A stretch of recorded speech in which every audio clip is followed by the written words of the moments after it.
I think I just turned it off. We had a board meeting with the mic auto shutting off, and I would turn it off and on and off and on every time I got it wrong. It was an absolute disaster, but this is a bit better. Hi again. I hereby declare the General Assembly of the European Society of International Law Conference to be open.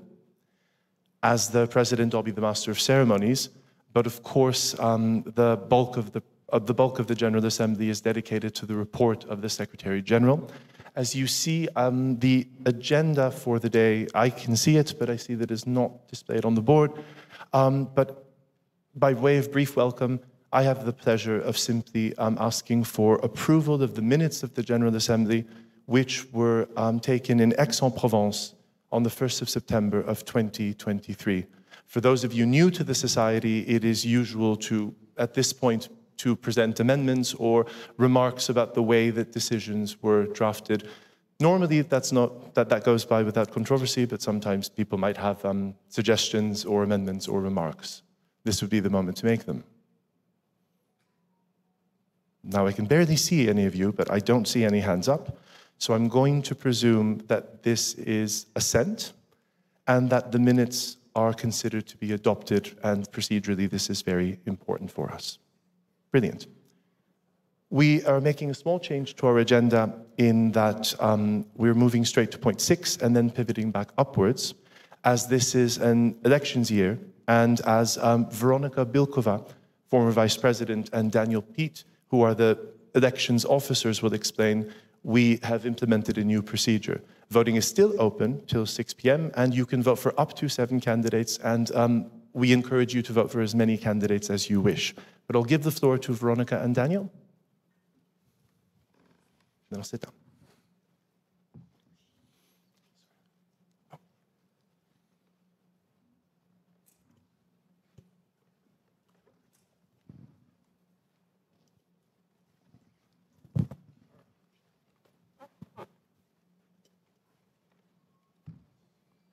So good evening or good night, seeing the dark room, to all of you. As already mentioned by our president, this is an election year, and this year the elections are somewhat different from what we had in the past. The elections are open to everyone, not only to those present here in Vilnius, and they take place only online. The link has already been sent, so you should have received it by now. If you have not, please don't forget to check your spam, because sometimes it ends up there.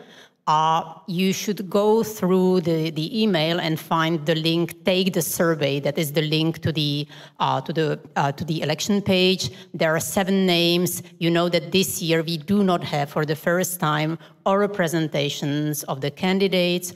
All candidates recorded a video, and they also put a statement which is available on the website of the Society, and we obviously hope that you have watched the videos and you have read the statements. Based on that, you can choose, as already mentioned, up to 7 candidates. We would really encourage you to vote for 7 people, because then it increases the diversity of the board. Is there anything I forgot?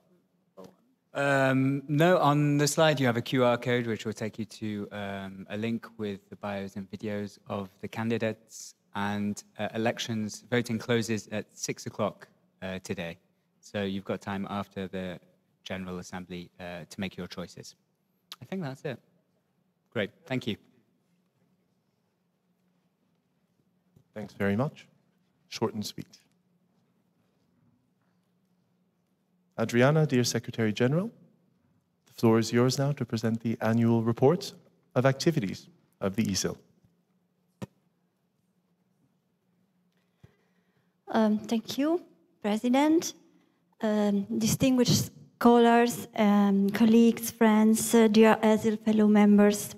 It's my turn to briefly refer to the Assembly an overview of the year's activities of our Society.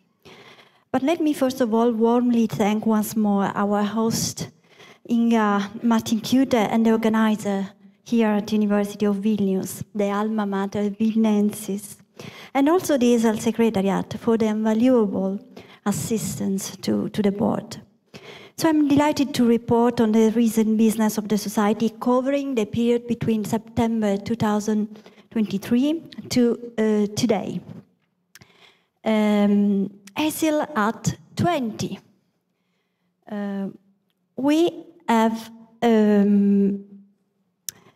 here in Vilnius, we are celebrating a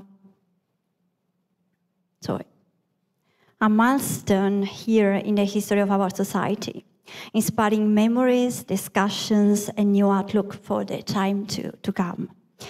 Well, 3 focal points, 3 key lines or keywords, if you want, outline the society efforts this year. First, self-reflections. Second, institutional innovation. Third, intergenerational dialogues. Self-reflection as an inspiring exercise for a new decade of opportunities, ESIL 20 plus 10. The birthday of the association has been for the presidency, for the ExCom, and for the board, a unique opportunity to explore new paths for the future of ESIL. Institutional innovation, due to new consultative processes that have been launched for shaping a more participative decision-making and more comprehensive policies. Intergenerational dialogue, with a deeper investment on early career members and networks. So hashtag next generation ESIL. What about ESIL membership? This graphic shows the number of current ESIL members each year since 2005. The number of the members increased steadily until 2019. Then the COVID pandemic resulted in a slight decrease of numbers, which have again increased to about 1,300 members every year since then. And it is expected that this year it will also reach the same figure, since there are usually several new members joining prior to the annual conference. So we'll have soon the final result 2024. As for 2023, analysis of the country of work and the nationality of all the members indicate that members lived in 78 different countries and were of 90 different nationalities. But we have to say 10 nationalities account for 50% of the total. Italy, Germany, UK, the Netherlands, Spain, US, France, Greece, Belgium, Australia. And of the total members in 2023, around 27% were new members of the society. Around 10%, 9.6%, were returners, say members in the past but not in the previous year. And 10% paid a reduced fee, with different categories, of course, regular members, student members. We have a lot of new student members, 5 years members, lifetime members, and institutional members. Have a look at ESIL finances. ESIL end of year finances, end of 2023. This graphic reflects the overall state of ESIL finances from 2026 to today. The outcome is quite encouraging, testifying the good administration of our resources across the years. As some of us used to say in the board, Glider, we are frugal, and this is why the society is strong, our budget is solid, we look quite healthy, and we are very happy about this, of course. As well known, ESIL has 2 main sources of revenue: membership fees, which account for the bulk of its revenue, and a modest sum of royalties from ESIL publications. And we have 2 categories of membership for institutional partners: premium and standard partners, mostly law firms, academic institution, publisher. However, until now, institutional membership fees had a very modest impact on ESIL budget. On the other hand, the introduction in 2014 of lifetime membership for individuals who wish to make a lifelong commitment to the society has contributed positively to the society fundings. So we are very grateful for the support of our lifetime members and also of our institutional members.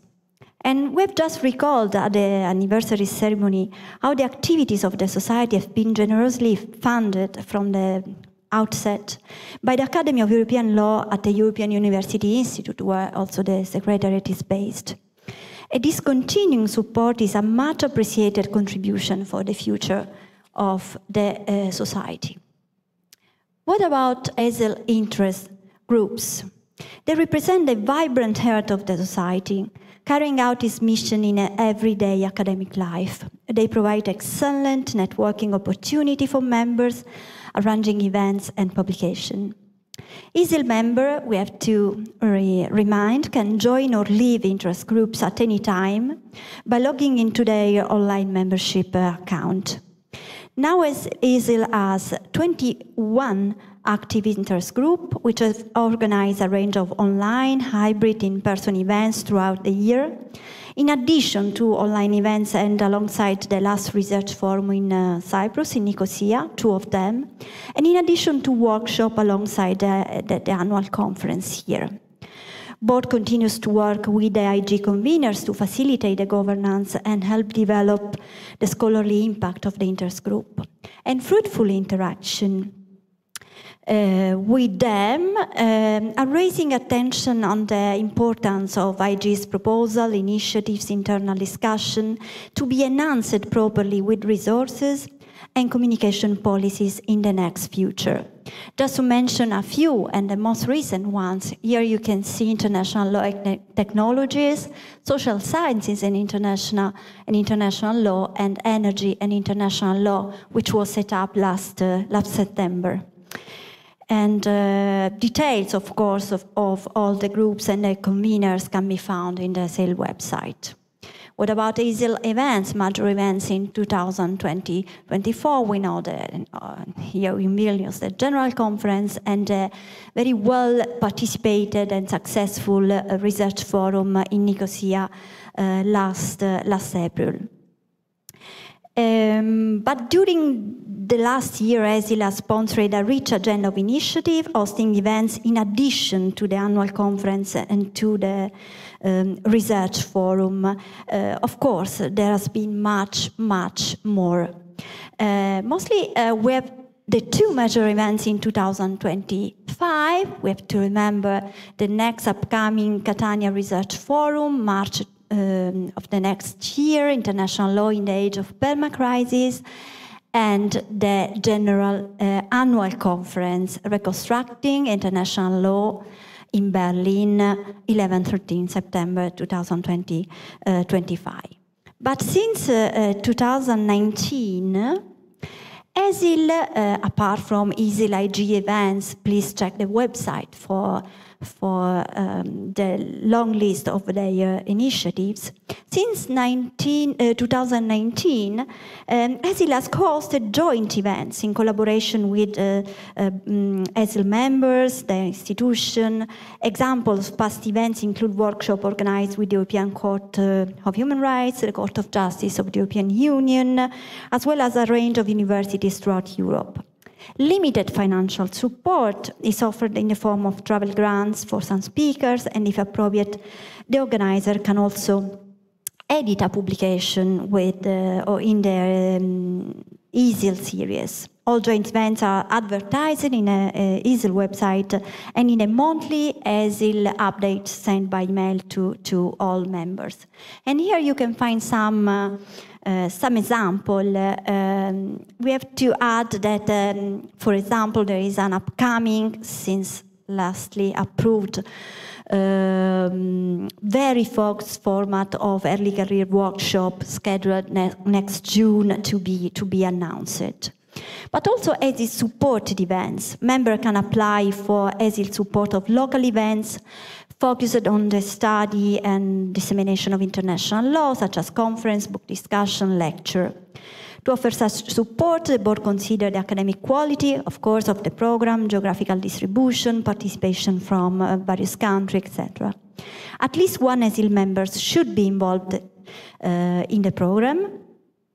And of course, you can find a list, a complete list of ESIL supported events in our website. Here a list of the last supported event in 2024. A very interesting series of seminar and event. And a new proposal of ESIL supported events is upcoming. New proposal for the next year are being processed now and will be announced in due course with a rich calendar starting on January 2025. I'm skipping the chapter on communication strategies, institutional marketing, just quoting at least the ESIL lecture series and dialogue. Please check our website and YouTube channel. The last one being a contribution by Judge Hilary Charlesworth of March 2024. It's a very interesting way to broadcast and also disseminate presentation also from local institution. What about ESIL publication for this from this year? These are the main format. ESIL publication include a ESIL series, book series with Oxford University Press, and the online series, including the ESIL reflections and the ESIL paper series. As for the ESIL book series is a series publication of high-quality volumes on the themes of ESIL annual conference and ESIL joint events. For further information, please refer to the general editors, board members, Christian Tams and Veronica Fifak. Here you can see also the series editors, and online the great editorial board of the series. We have to say that between 2018 and 24, 7 volumes have been published with OUP, with chapter based on selected papers presented at annual conference, but also joint event with European Court of Human Rights and another joint event. Look for 2 examples at the volume 6 published in 2022, and also the volume 7, more recent, 2 co-edited, very interesting volumes from the series.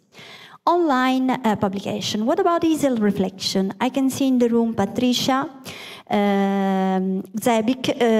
Sorry, Patricia, for my pronunciation. I'll never be able to do it well. And ESIL reflection offer up-to-date reflection on current topics or development in international law in a way that is relatively accessible to non-experts. Here the editors with Patricia, editor-in-chief, and it's an interesting option, offering all members the opportunity to gain visibility through the ESIL newsletters and website, but also enjoy an highly efficient publication processes with review, editing, and publication taking place over the span of just a few weeks. And this slide shows the list of the last 23 and all 2024 reflection. And in blue, you can see the 3 top read this year. Voila. ESIL papers. Here the editors, Federica Paddeo from the board, Daniel Pitt and Catherine Titi, and their contact. The ESIL paper series feature essentially working papers, grey papers, presented at ESIL events, annual conference, research fora, but also interest group meetings, enabling authors to disseminate their work widely, reach a broader audience without the timing, the delays involved in more traditional ways of publication. And it doesn't prevent the subsequent publication of the same papers or similar in academic journal or edited collection. So for information, please refer to our current editors.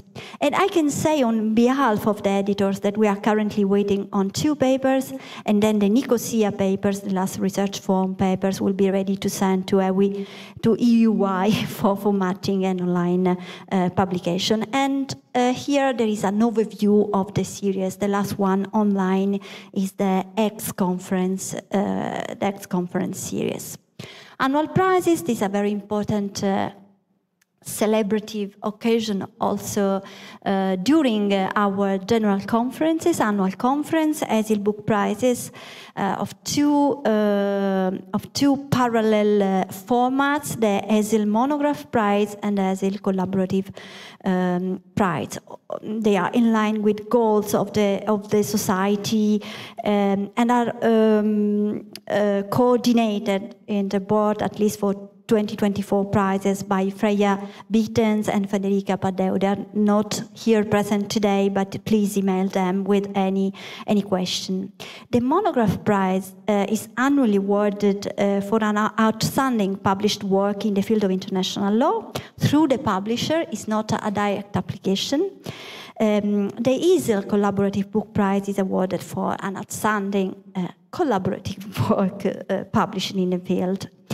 And there are two different juries consisting of each of 3 senior international lawyers. We have 2 different juries for this year, so we'll announce this year winners. And not least, this is very important for early career researchers, the Early Career Scholar Prize, former called Young Scholar Prize. It's a prize awarded at each annual conference for a paper submitted and presented by an early career scholar, either during the conference or during an interest group workshop. Again, a jury for the review process, whose member for the 2024 are Freya Beatens, Anna Salinas, and Ganna Judiska. So let's wait for the final result. Skipping the long-term cooperation between ESIL and the European Journal of International Law, we are all informed, and immediately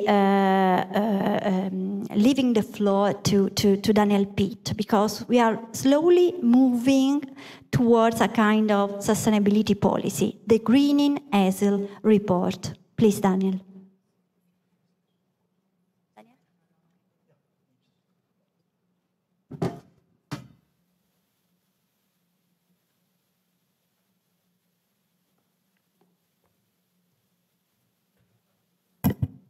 Can you hear me okay? Excellent.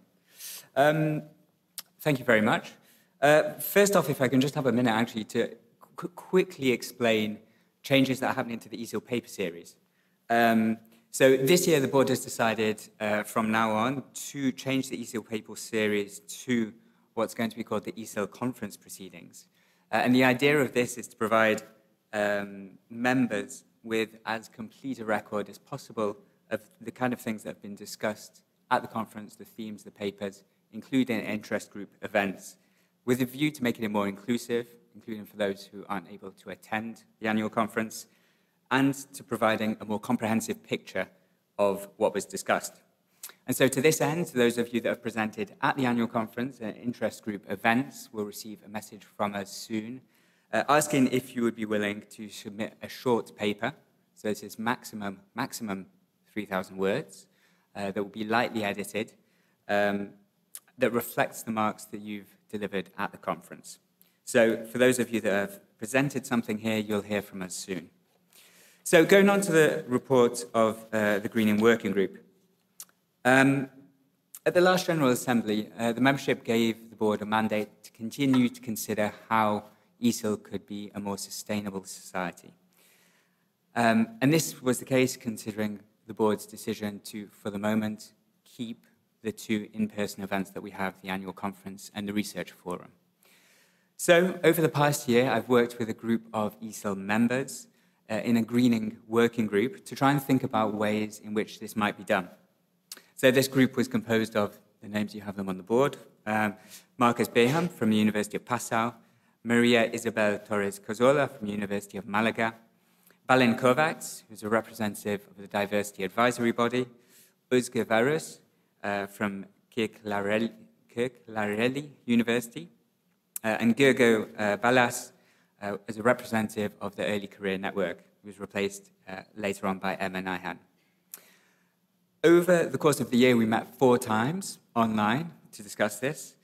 and to flesh out some proposals which we would put to the board this summer. I presented the report of the working group to the board on Wednesday, and our 4 recommendations were accepted by the board. And I want to say briefly something about each one of these. So first, we proposed changes to the travel grant system, which increase the flexibility that's given to the grant administrators to promote sustainable forms of transport, whilst at the same time accounting for individual members' circumstances and the location of the in-person event. Second, we proposed the establishment of what we called the green space, which is a forum dedicated to addressing sustainability issues that will be at the annual conference. And so this will be a session that keeps sustainability on our agenda, in which we'd invite speakers, non-international lawyers, to come and present to us on a range of issues. So this can be things from effectiveness of carbon offset schemes to things such as how towns, regions, or states have addressed sustainability challenges. And the idea is that this might help inform the approach of the society to sustainability issues and our approaches as individuals.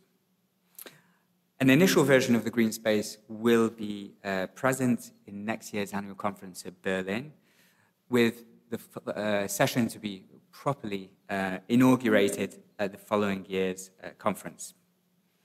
Thirdly, we created a sustainability checklist that is going to be provided to potential conference organizers that outlines suggestions both at the stage of putting together a proposal, once the proposal has been accepted, at the event and after the event, sustainability considerations that we consider are important to take into account. And finally, we identified that one challenge for the society is the absence of data that might inform future sustainability decisions. So working with local organizers, we're going to collect more complete information regarding, amongst other things, the forms of travel taken by members to in-person events. This will be integrated into the Society's annual report, which will enable all the members to have this information and so that they have an overview of the travel and, to a certain extent, the carbon footprint that's entailed by the Society's activities.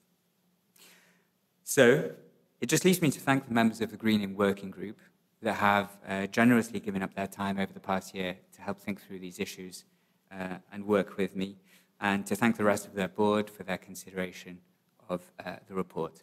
Thank you very much.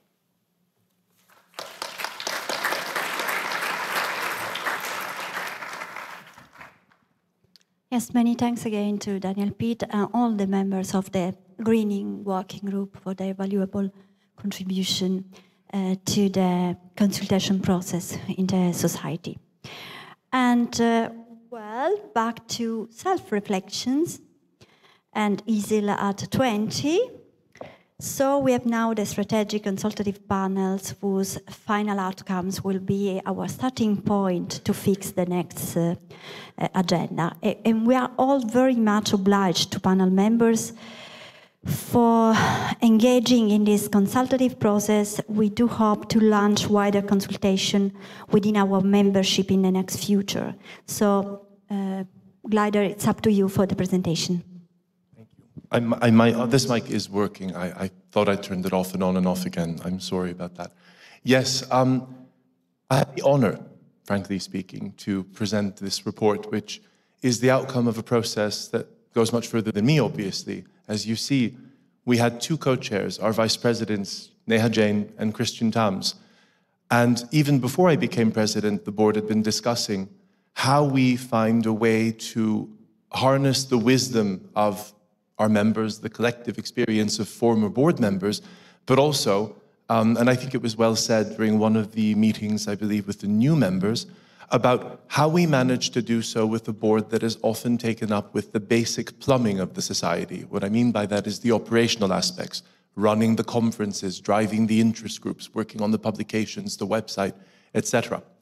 And as we were deliberating about what we could do to commemorate our 20th year, it became more and more clear to the board that we would benefit from a degree of insight, and that it would either ignite or provoke further reflections on the shape of ESIL and be a starting point for us as we drive forward into the third decade, as we called it. So one of the names that we've called our report is the ESIL 20+10 agenda. And in the end, but I'll get to that in a second. And in the end, the report was prepared after a process of approximately 1 year.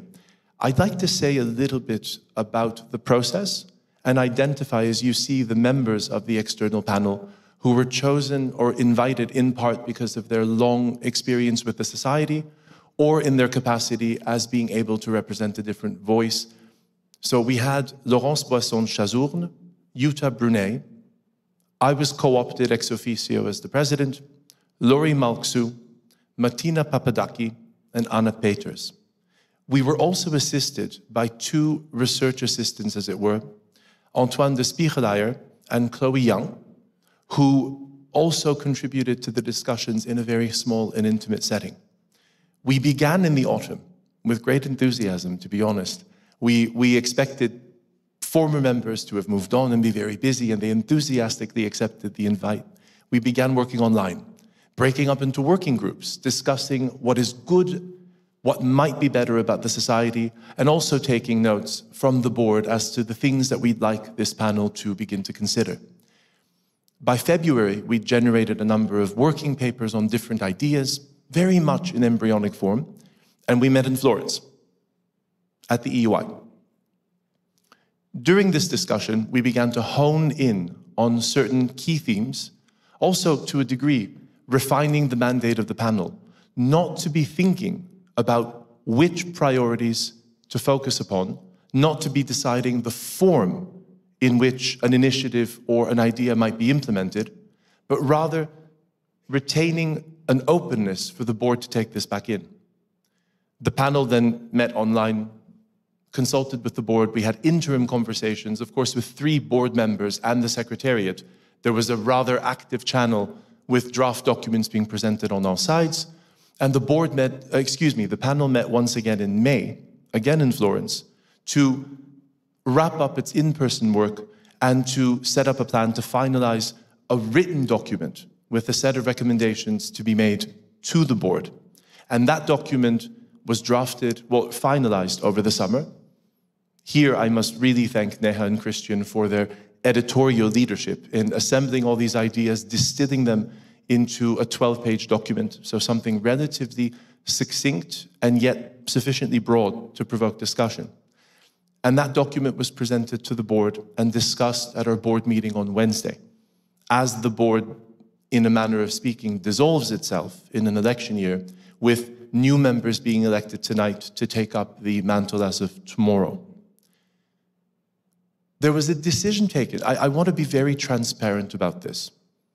We don't feel right publishing the report yet.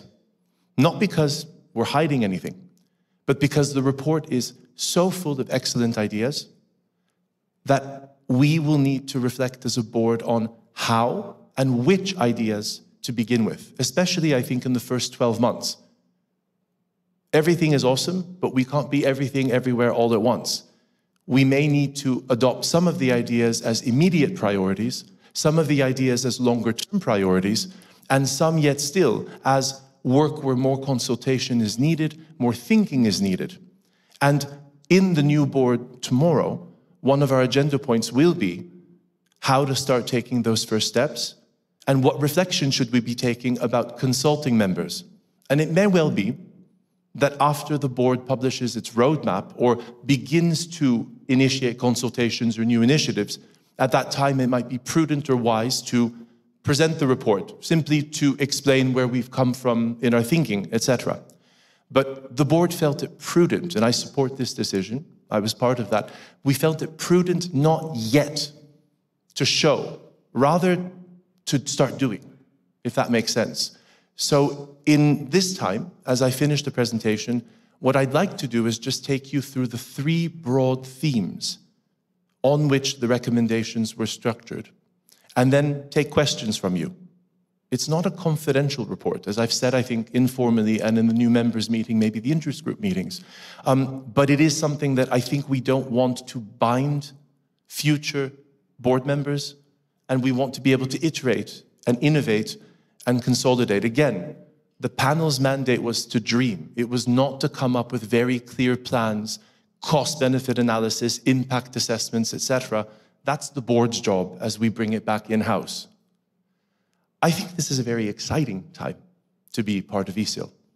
We're hoping that some of these initiatives, I think one of the board members said, and I'm probably going to overstate it in my North American style, but that basically, if we adopt everything in this report, we will emerge 10 years later as a completely transformed society. And in some respects, I hope for the better. I don't know if we'll be able to achieve all of it. I think we'd like to try. But either way, it gives us ambition, creativity, and drive, I think. So to those of you running for election today, I hope you will join us on this. To those of you thinking of running for election in the future, this will not be finished in 2 years. This is an ongoing project as we build our society. I'll conclude with the 3 broad themes, because they sound a little bit vague, as it were, but they do have a degree of specificity in their recommendations to the board. The first one is the extent to which ESIL, as a learned society, is meant to be a site or a forum for scholarly interaction and exchange, and to what extent might it drive and shape intellectual debates, whether it be in the form of more tightly focused or directed academic events, more specific interventions, whether of the style of events or in written processes, policy adoptions, recommendations, etc., and the form of leadership that we might want to have in international law debates in Europe and beyond. Some of those might be bottom-up. Some of them might be about enabling and empowering members to organize and to convene events with the collaboration of the board. Some of it might be, I don't like to say top-down, but rather driven by board consensus itself. And there are a number of initiatives under this broad rubric of the extent to which, as a learned society, we ought to be broad and nurturing, or a bit more focused and driving. And we can be both at the same time, but it will require a degree of balancing, I think. The second one is about how we build partnerships in the service of our members. We have a very constant membership, but I'd like to disclose something. And I think it has to do in part with the genuine affection people have for ESIL, but also the fact that we're all academics. Many of us don't have management training. We forget emails. We forget reminders to renew our membership. But although our membership remains relatively constant, we attract hundreds of new members a year, but we also lose hundreds of members. Maybe persons who forget to renew, or aren't participating in that year's conference, or just don't check their emails. And that means that as a member-driven society that does not depend on private sponsorship, we don't go and look for corporate support. It means that our revenue base, based on membership subscriptions, I think I hear a voice, but I don't think it's coming from, is it coming from me? My iPad?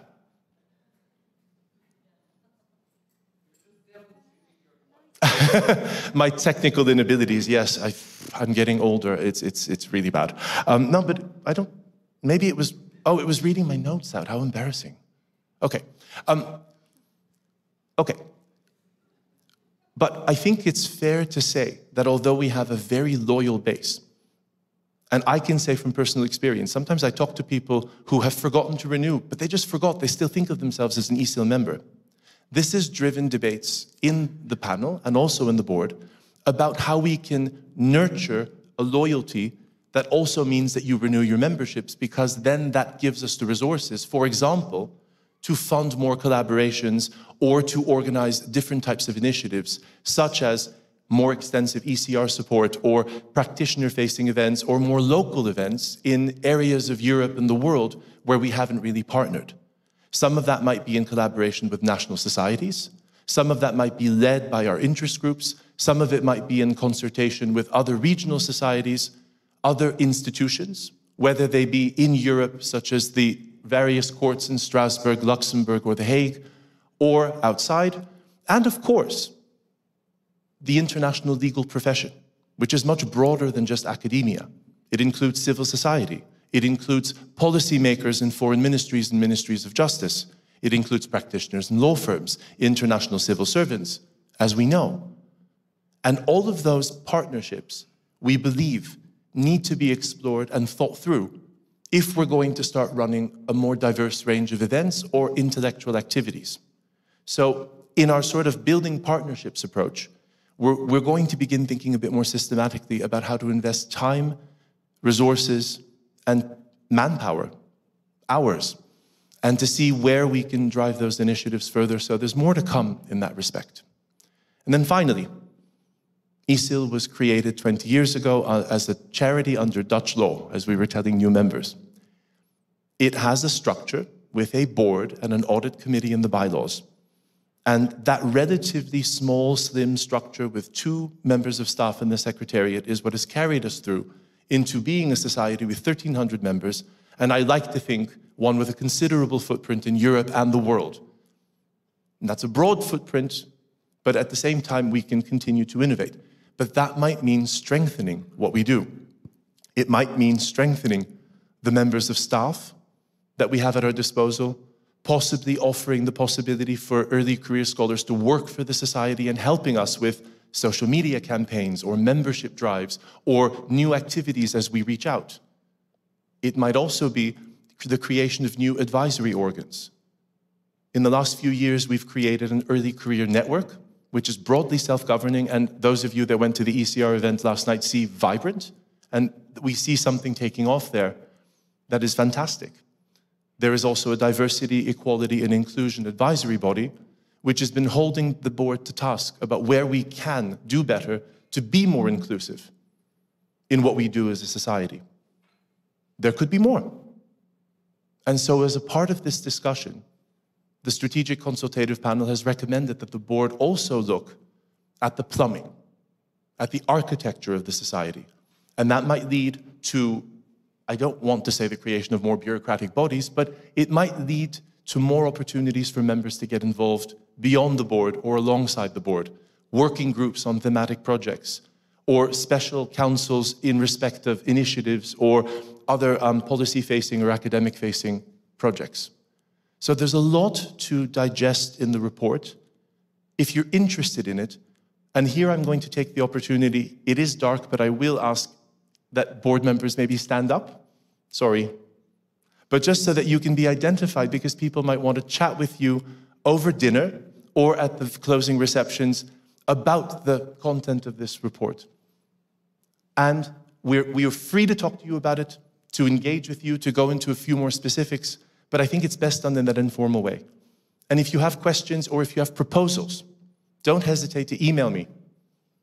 I hate my email box, but this is too important. But don't hesitate to email me with feedback, with suggestions.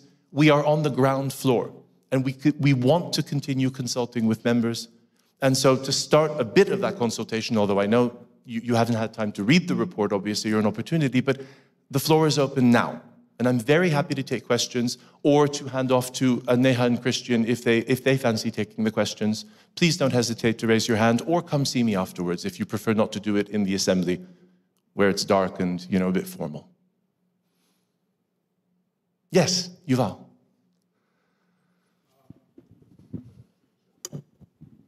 Sure.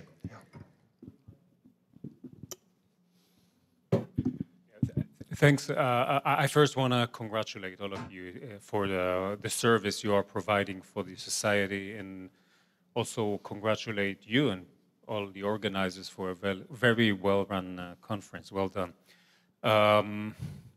I did want to, first with regard to the strategic consultative report, I think it would be useful at some point, maybe not today, but to publish maybe a short summary.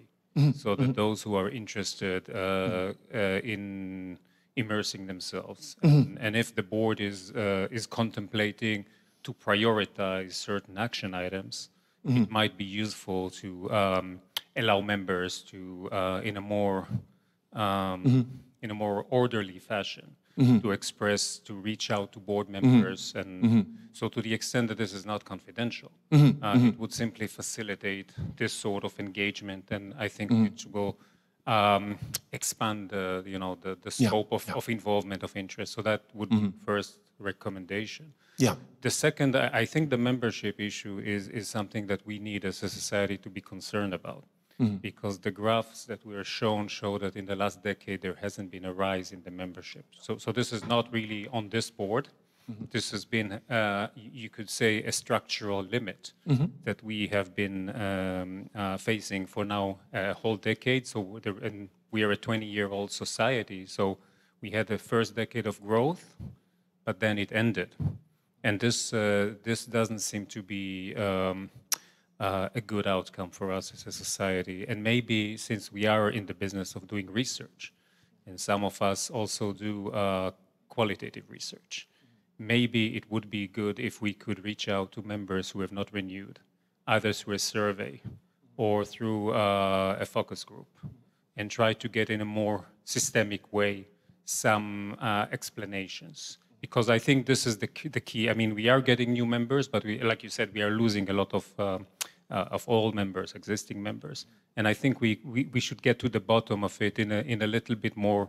Now, I realize we have many tasks, but I think in terms of expanding the pie, this could be something that could be prioritized. Thank you, Gladys. Thank you. I can respond to that, but if others have a hand up, I'd be very happy to take that. Yes? Or a camera. Oh, that was just a photograph. Okay.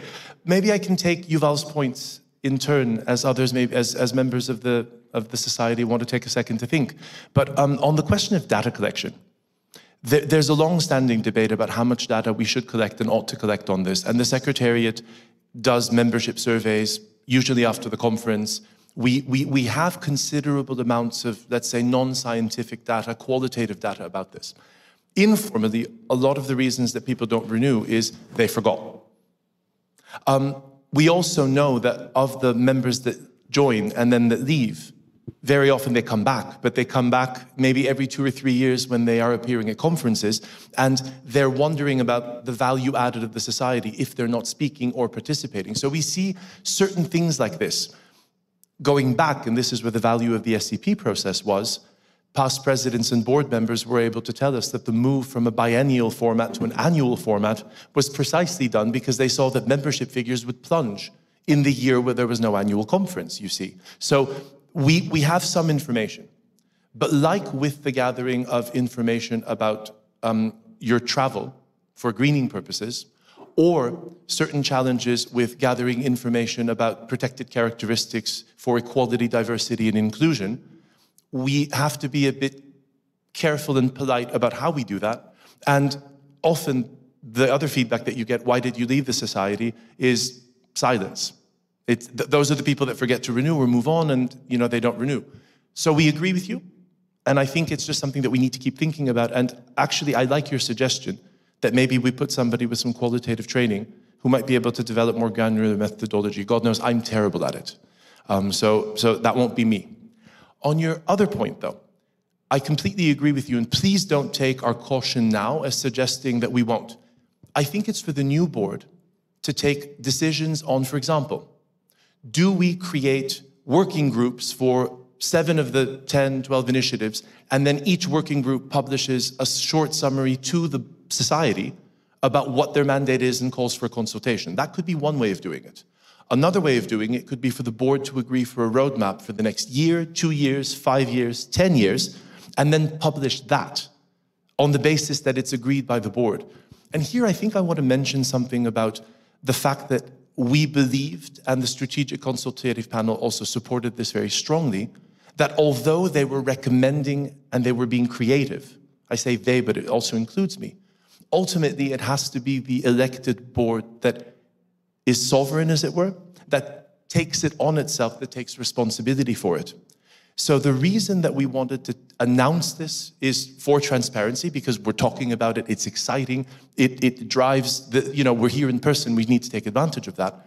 But given that the board changes its composition now, we thought prudent to let the new board unleash that new energy of the new elected members, and then start actually concretizing the proposals. So a part of that concretization will be how we consult and disseminate. I'm absolutely with you. We just haven't figured out the exact form. So there will be announcements over the next year. But like I said, the board deliberated on Wednesday to come together to take a final decision and to wrap up the strategic consultative process, because otherwise they could, in theory, continue. But we were very happy with the work that was done. I hope that answers your questions. More is coming. We just have to decide on the format and the process. Okay. Okay. Please come to me over dinner. Please come to any member of the board over dinner. We'll be delighted to speak to you about this. Okay. And I think then I can hand back to you for the last point, for the audit committee, for the presentation of the audit committee. Right? Yes, briefly. Thank you, Vlad. DEI, diversity, equality, and inclusion. This is a relatively new initiative for the society. It was created in May 2022, and it's a kind of standard-setting exercise for shaping more coherent policies on these crucial and cross-cutting issues. So we have a consultative body, the ESIL Diversity Advisory Body, thanks to all the DAB members here listed. In August 2024, after a call for expression of interest, we had a new member, Christiane Olborn.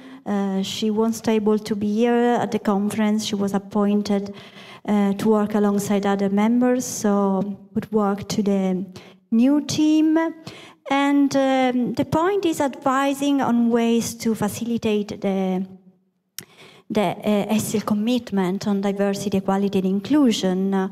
So its mandate includes encouraging DEI with relation to inter alia ESIL membership, leadership position, event participation, and so on, but also promoting awareness and promoting debates on DEI in international legal scholarship within the society.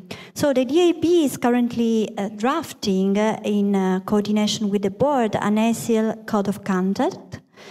And the DAB coordinator for the board is Edouard Fromageau, here in the room. Edouard, anything to add on your side? Please refer to Edward for any question on this consultative process. Finally, Early Career Network Coordinating Committee, so intergenerational dialogue and next generation ESIL. An early career network was created in 2022 to promote the active engagement of emerging scholars and practitioners in ESIL activities and events, and to spearhead initiatives specifically of interest for early career scholars. This is not new for ESIL, I have to say, but it's new the format and the direct involvement of early career scholars. So we have a coordinating committee with all the new members. Again, the members were, the group was renovated with 3 new members appointed last August. We have just to mention the new one, Stefania Di Stefano, Rita Guerreiro Texera, and Alexander Venker. And thanks to all of you for your initiatives, proposals, vibrant suggestion to the board and to the membership. Okay, in April, the network organized a pre-research forum online meeting with participants, but also a World Cafe discussion with a very interesting format in order to discuss and seek advice from members of ESIL board on topics such as teaching, work-life balance, time management, publishing, and securing funding, etc. The Early Career Mentoring Program is the main initiative of the committee and was launched last September to foster the growth and development of emerging scholars and professionals in the field of international law. Again, we wish good job to all our friends and colleagues from the Early Career Network Coordinating Committee. But I have also to add that ESIL is trying to foster mobility and in-person exchange with ESIL grants. Travel grants and career grants are progressively growing in numbers, in fundings. This is very important for the development of early career corner in all our events. Corners, there is also an interesting online resources or platform called, it's not just for early career, it's a small platform called the Teaching Corner. Quite marginalized in the last few months. The Teaching Corner is hosted in the ESIL website and can be accessed by ESIL members with a password to share syllabi, online modules, reading lists, and other international law teaching materials and tools. So it could be also another option to develop early career skills and also soft skills. So in brief, we explored fruitful experiment of consultative process in the spirit of a bottom-up society, and also of intergenerational dialogues, always in progress, with bodies being refreshed this year, and their mandate was extended to continue to advocate for their respective constituencies. So to conclude, yes, it is indeed true, as reminded here by many of us during the conference, ESIL is a unique experience, a state of mind, a habit of belonging to a community that broadens horizon and makes you feeling part of, and I'm quoting, an authentically diverse European network of international lawyers who would transform debates about international legal issues of concern to Europe, end quote. And not least forgive, and please allow me a brief personal note. Ending my mandate, I remain sincerely grateful to all my board colleagues for their trust, for their friendship and cooperation. And on the board's behalf, I want to extend a special appreciation to the staff at the European University Institute. Maria Grazia Dusina, Anna Di Biase, leaving the ESIL Secretariat, unfortunately for us, and a special woman, Joyce Davis, for their hard and dedicated work throughout this year. And I thank you for your attention, and warmly wish you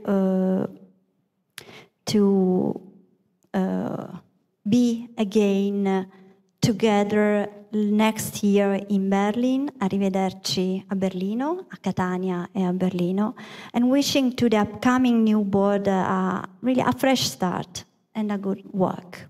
Thank you.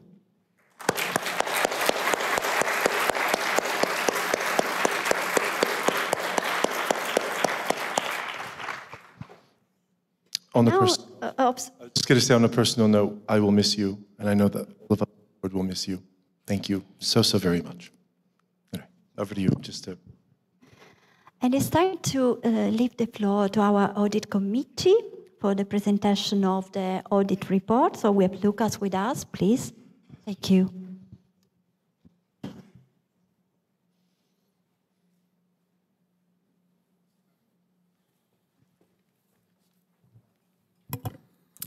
So good afternoon to everyone. Let me present an outline of the report that was prepared by the audit committee, in which we looked at the financial statement for 2023,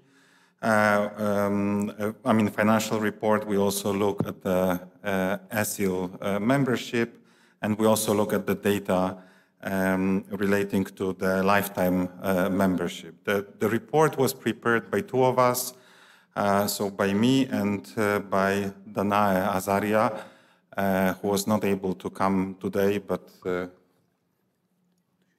no, should I close? Who was not able to come, but she also participated in the preparation of the report.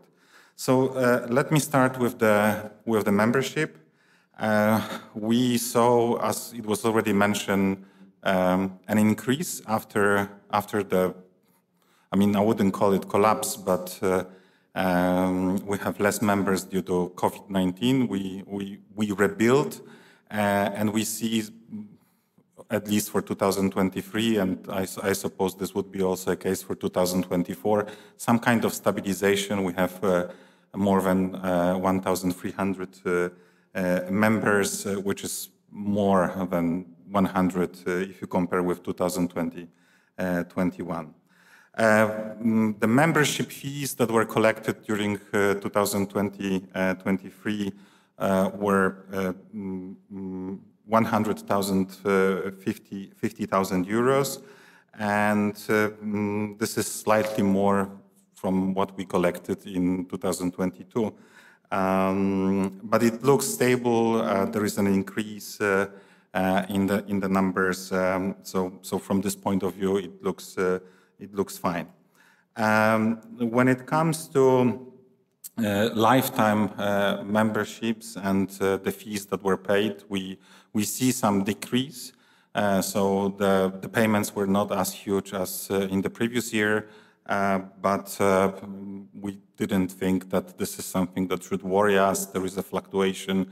If you look at the longer period, there are some better years, and there are some years in which we do not generate income from this source. Altogether, the whole income is for 2023 is, as I said, 150,000 euros. When it comes to spending, generally, if you look at the different types of spending of society, we can distinguish two categories. The first category is a fixed expenditures, and the second category is discretionary expenditures.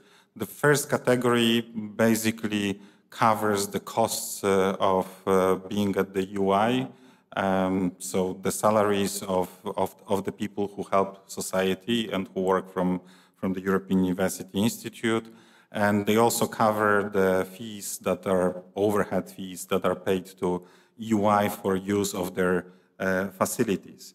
And there is also additional items. So we also pay, as you know, to OUP for the subscription, online subscription for those members that are wishing to have an access.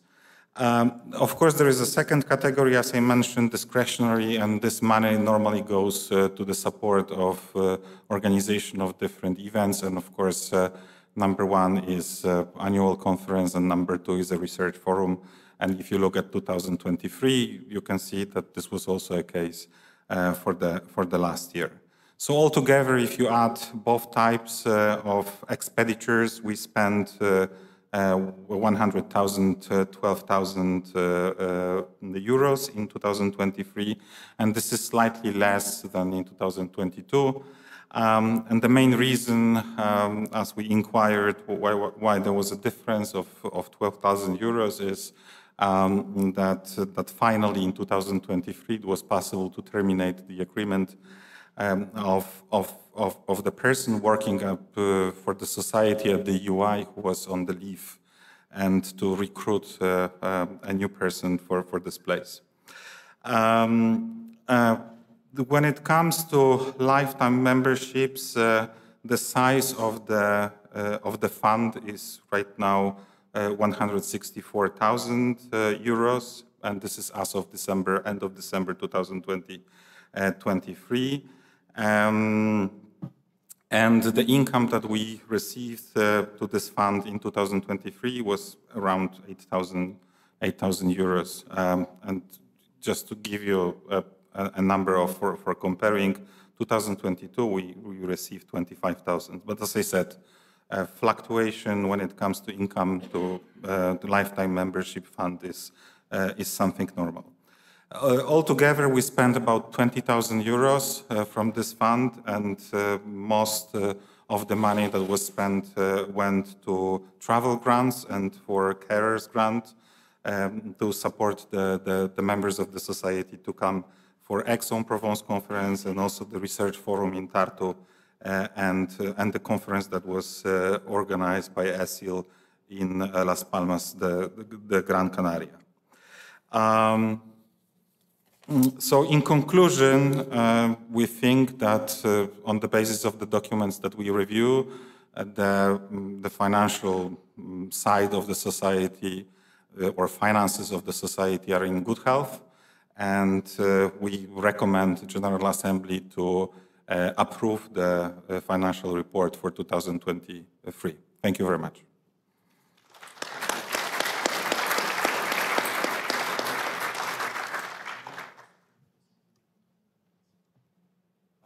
Yeah. Thank you very much.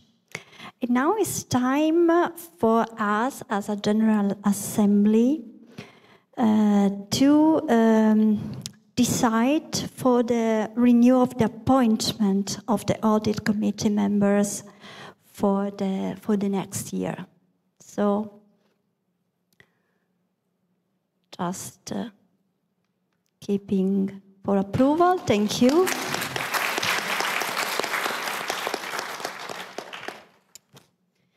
And thank you both for your great job.